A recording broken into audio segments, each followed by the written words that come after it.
The main theorist of Speech Act was the British philosopher, John Austin, and the American philosopher, John Searle. As introduced by Austin and further developed by Searle, Speech Act theory considers the levels of action at which utterances are said to perform. The first one is locutionary acts. The second one is illocutionary acts. And the last one is perlocutionary acts. Austin, in 1962, defines speech act as the actions performed in saying something.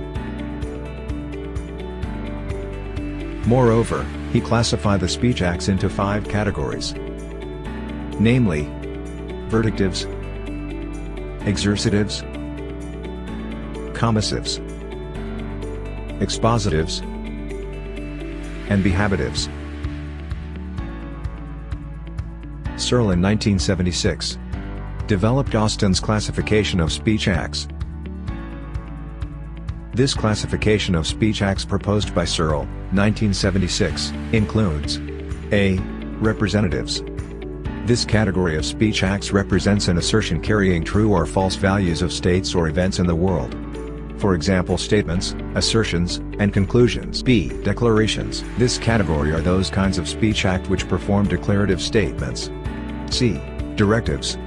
This category represents speech acts where the speaker attempted to make, hear or do something or direct someone to perform or not to perform an act. For example, commands, orders, requests, and suggestions. D. Expressives. This category are those kinds of speech act that express the speaker's attitude and feelings about something. For example, apologies, congratulations, compliments, and thankfulness. E. Commissatives. These are the speech acts which create an obligation on the part of the speaker to a future action, for example, promise and threat. According to Searle, 1969, request is an act done by the speaker as an effort to make, hear or do something. Moreover, according to Brown and Levinson, 1978, requests are face-threatening acts. Thus, in requesting something to others, people tend to use particular strategies since a request is a face-threatening act. According to Bloom, Kulka, and Olstein, 1984, there are 3 main levels of request, that they argues that the 3 levels can be manifested universally. The 3 levels are namely, a. the most direct or explicit level. This level includes imperatives.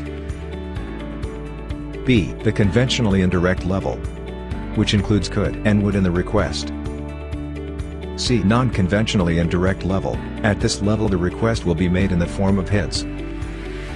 These 3 levels of directness were further divided into 9 request categories called the strategy types. The 9 strategies are as follows.